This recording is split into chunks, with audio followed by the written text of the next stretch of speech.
tudo bem? Eu gostaria de começar mais um vídeo, o último vídeo dessa série sobre animais, com pelo menos 3 textos.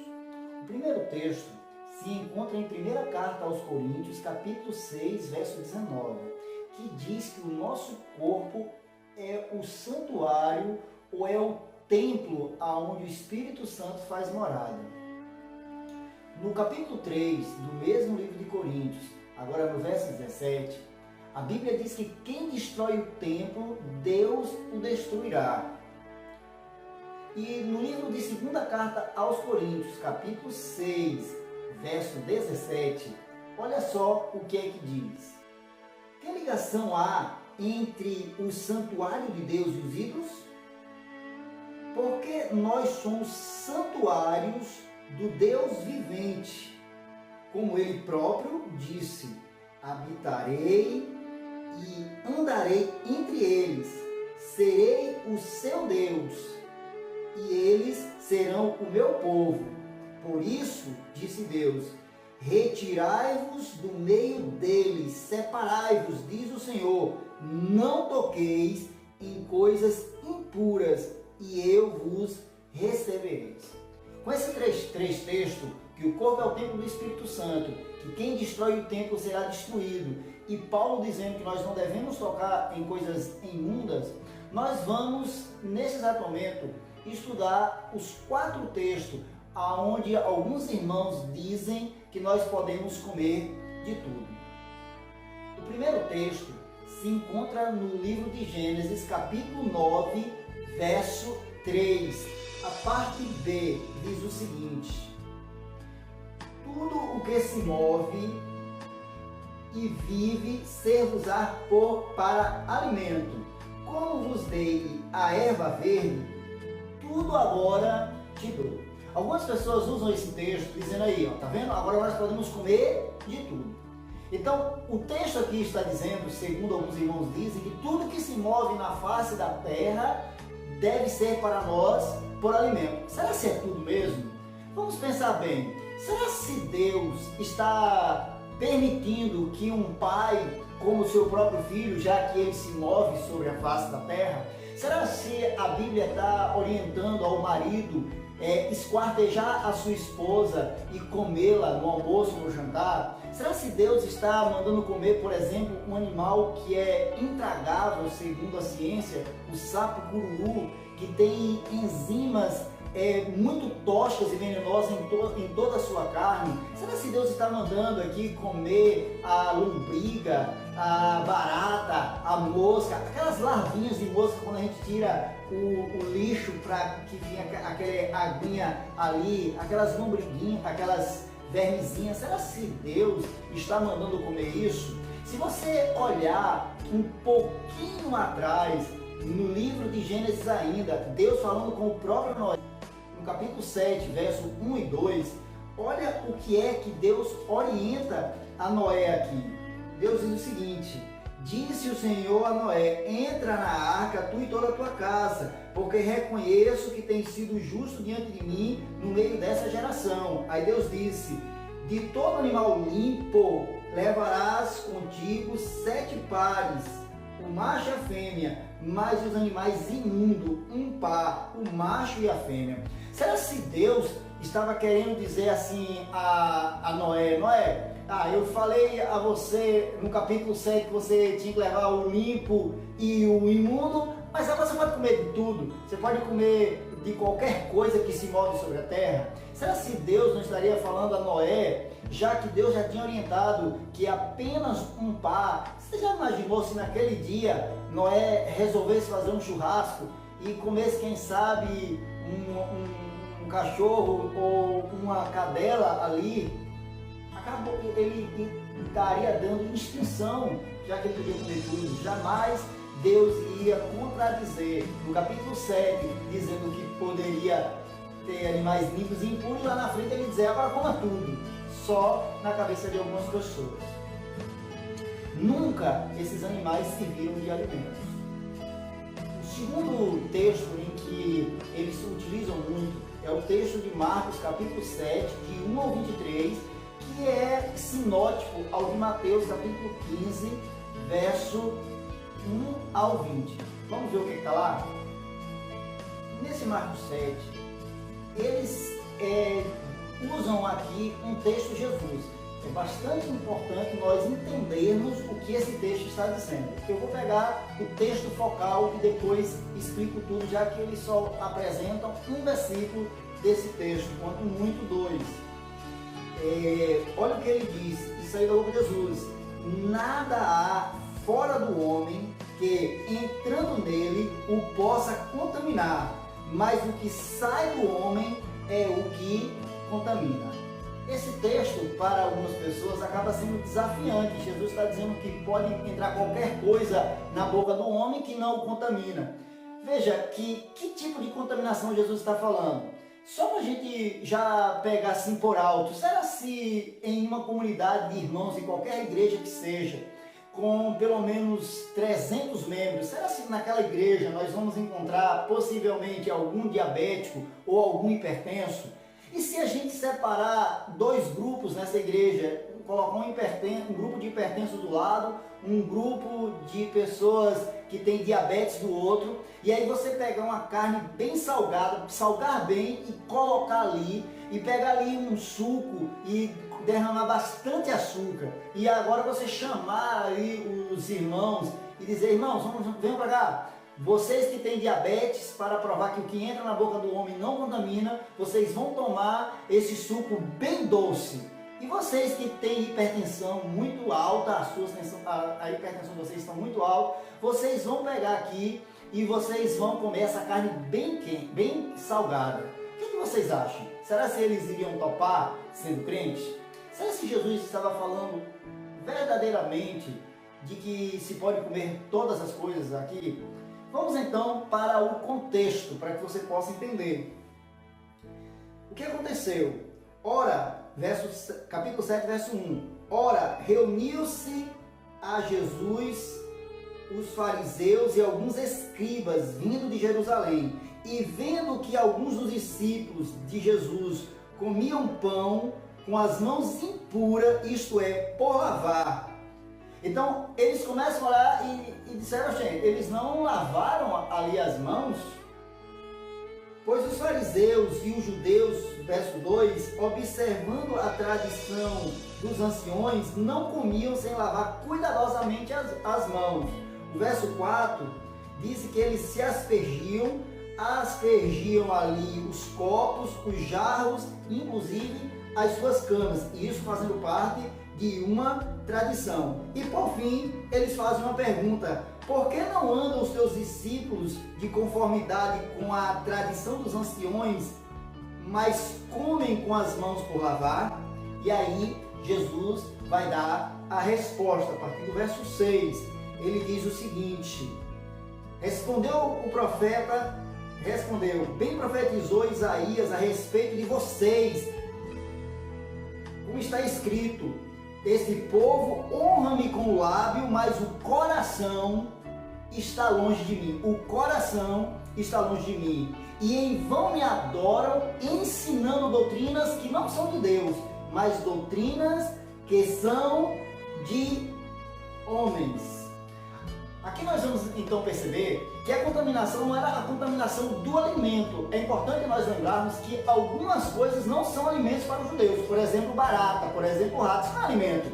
Jesus não está falando de barata, rato, porco, de vermes. Ele não está falando disso. Aqui a contaminação não era a contaminação do pão, mas a contaminação da mão dos discípulos. Era a mão que estava contaminada, não o pão. Vamos continuar. Verso 13, Jesus diz o seguinte: invalidando a palavra de Deus pelas vossas tradições. E agora Jesus, em relação aos alimentos que os judeus comiam, os alimentos puros, lógico, ele diz: nada há fora do homem que entrando nele o possa contaminar, mas o que sai do homem é o que contamina.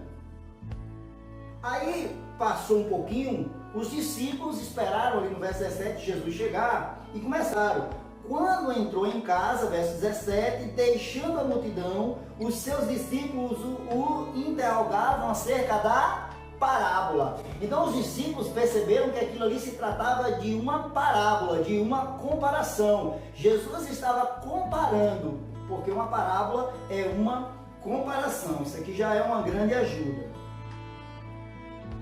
Então lhes disse: assim vós também não entendeis? Não compreendeis que tudo o que de fora entra no homem não o pode contaminar? Porque não lhe entra no coração, mas no ventre, e sai por lugar escuso. E assim considerou puro todos os alimentos. Jesus está dizendo então que os alimentos que os judeus comiam não eram o alimento que o contaminava, porque todos os alimentos, não aquilo que não é alimento, como o caso de ratos, baratas, mas ele disse assim, olha, todos os alimentos é puro. A questão de pureza da mão não tem nada a ver. A impureza, na verdade, se encontra no coração das pessoas. E aí Jesus vai fechar explicando que tipo de pureza eram.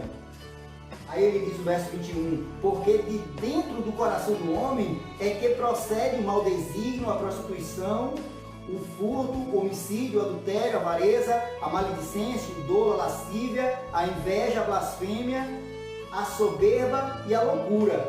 Ora, todos esses males vêm de dentro e contaminam o homem. Então veja, o que a Bíblia está falando aqui na parábola não é dizer se alimento é ou não é impuro, mas dizer que a impureza está nas palavras, nas más intenções que procedem do coração. Agora, um desafio aqui. Encontre um personagem bíblico de Gênesis até Apocalipse, que foi homem segundo Deus, inclusive no livro de Atos, que comeu qualquer tipo de alimento. Você vai perceber que nem insônio nessa próxima passagem foi comido. Vamos então para o terceiro texto que se utiliza para se comer tudo. Está no livro de Atos, Atos capítulo 10. No livro de Atos, capítulo 10, ali está uma história bem interessante. Vou tentar resumir o máximo possível. Acontecia que havia um homem, ali no verso 1, capítulo 10, verso 1, havia um homem chamado Cornélio. O homem era um homem muito bom, um homem íntegro, um homem que ajudava com esmolas. E um dia o Espírito Santo de Deus mandou um anjo, e o anjo mandou Cornélio enviar 2 homens até aonde Pedro estava. E esses homens saíram de suas casas para se encontrar com Pedro. O que aconteceu? É que quando eles estavam chegando perto do meio-dia, Pedro estava com muita fome e subiu a um terraço. E enquanto ele estava orando, ele teve uma visão. Vamos ver a partir do verso 9. No dia seguinte, indo eles de caminho e estando já perto da cidade, subiu Pedro ao eirado por volta da hora 6 a fim de orar. Estando com fome, não quis comer, mas enquanto lhe preparavam comida, sobreveio um êxtase. Então viu o céu aberto e descendo um objeto como se fosse um grande lençol, o qual era baixado à terra pelas 4 pontas, contendo toda sorte de quadrúpedes, répteis da terra e aves do céu. E ouviu uma voz que se dirigia a ele, dizendo: Pedro, mata e come. Mas Pedro replicou: de modo nenhum, Senhor, porque jamais comi coisa comum ou imunda. Segunda vez a voz lhe falou: ao que Deus purificou, não considereis imundo. Sucedeu isso 3 vezes, e logo aquele objeto foi recolhido para o céu.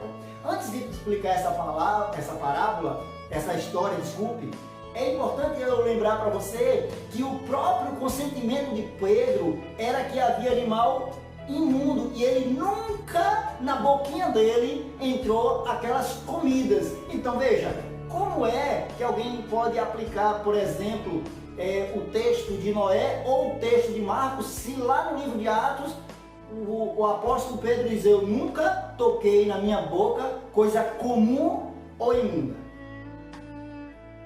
Então vamos continuar para que nós possamos então entender. O que acontece é que as pessoas tentam interpretar a Bíblia ao seu bel modo e às vezes esquecem de perguntar como o próprio personagem interpretou. Como Pedro, então não preciso interpretar. Como Pedro interpretou esse sonho? Isso aqui é importante. Como Pedro, porque Pedro foi quem recebeu essa visão. Antes de falar um pouco sobre isso, eu gostaria de lembrar que toda vez que um personagem bíblico tem uma visão de uma nação, geralmente ele vê animais. Só para você lembrar, um exemplo bem claro é o exemplo de Daniel. Quando Daniel, por exemplo, teve as visões ali do leopardo com 4 asas, aquele leopardo, aquele animal, não representava a Grécia, e aquele urso com 3 costelas na boca, com um pé mais alto que o outro, não representava os medos e os persas, e o bode e o carneiro não representavam ali a Grécia e também o Império Medo-Persa. Quando Jesus, em outro momento, chegou uma mulher pedindo uma cura, Jesus disse: não é lícito tirar dos meus filhos e dar para os cães. Jesus não chamou aquela mulher ou o pessoal da sua nação por um bicho, por um animal, e a mulher nem ficou brava com Jesus, apenas disse: até os cães comem daquilo que cai em sua mesa. Então vamos ver se essa mesma reflexão cabe aqui nesses lençóis descendo aí do céu. Verso 17. Enquanto Pedro estava perplexo sobre qual era o significado da visão, eis que os homens enviados da parte de Cornélio, tendo perguntado pela casa de Simão, pararam junto à porta. Verso 19. Enquanto Pedro meditava acerca da visão de Daniel, visão de Pedro, disse o Espírito: estão aí 2 homens que te procuram. Levanta-te, pois, desce e vai com eles, e nada duvidem. Então a lição do Espírito Santo ali tinha a ver com estes homens. Então Pedro desce até a casa de Cornélio junto com aqueles homens. Aqueles homens, ao chegar, percebem que havia ali na casa de Cornélio muitas pessoas para ouvir Pedro falar, e Pedro fala no seu discurso, o verso 28, a quem se dirigiu dizendo: vós bem sabeis que é proibido a um judeu ajuntar-se ou mesmo aproximar-se de outra raça. Mas Deus me demonstrou que a nenhum homem considereis comum ou imundo. Uau! Esse texto está deixando bem claro que a visão não tinha a ver com os animais que desciam ali, mas que as nações representavam ali, aqueles bichos representavam cada povo das suas nações. E Pedro então entendeu: Deus está me dizendo que não existe mais de chamar os povos de imundos ou gentios ou nada disso, mas Deus os purificou. Então não são os animais que eram purificados, quem estava sendo purificado ali era as nações. Isso que Pedro entendeu. Como que alguém pode entender diferente se Pedro explica aqui? O último texto apresentado por alguns irmãos para defender que se pode comer todas as carnes é justamente o texto de 1ª carta aos Coríntios, capítulo 10, o verso 25, que diz o seguinte: comei de tudo o que se vende no mercado. Outros textos diz tudo o que vende no açougue, sem nada perguntar por motivo da sua consciência. Vamos então entender. Aqui Paulo está deixando bem claro que a pessoa deve chegar ao mercado e comprar de tudo. Mas vamos então perceber primeiro uma coisa. Primeiro, um judeu jamais venderia qualquer tipo de alimento. O assunto que você vai ver que ele está falando aqui era se podia ou não podia comer carnes sacrificadas a ídolo. Não tem nada a ver sobre animais limpos ou impuros. A pergunta ali era o seguinte: e aí, se eu souber que um alimento foi oferecido a um Deus, será que eu posso comer? Então Paulo, ele deixa bem claro, verso 25 foi o que nós lemos, olha o que diz o verso 28. Porém, se alguém vos disser, isso é coisa sacrificada a ídolos, não comam por causa daqueles que vos advertiu e por causa da vossa consciência. E aí ele termina esse texto dizendo: portanto, quer comais, quer bebais, ou façais qualquer outra coisa, verso 31, faça para a glória de Deus. E se você ler o capítulo 10, o verso 18 ao verso 22, vai ficar muito mais claro que o texto aqui nada está falando de você ir no açougue e encontrar, por exemplo, carne de rato e de poder, porque vende no açougue, você diz, eu quero esses ratos aí. Ou você ir no açougue e encontrar, por exemplo, camarões e dizer, eu quero camarões. Chegar lá no açougue e encontrar morcego e dizer, me venda esses morcegos. Ou, quem sabe, carne humana, só porque quem sabe, aí um açougue, está escrito no nome açougue, ou mercado, aqui é carne de seu João. Seu João estava gordinho, eu matei seu João e agora estamos vendendo seu João. Você iria comer? Será que você está permitindo isso? Claro que não. Agora, eu queria terminar contando talvez o maior prejuízo que Jesus causou a uma pessoa na Bíblia.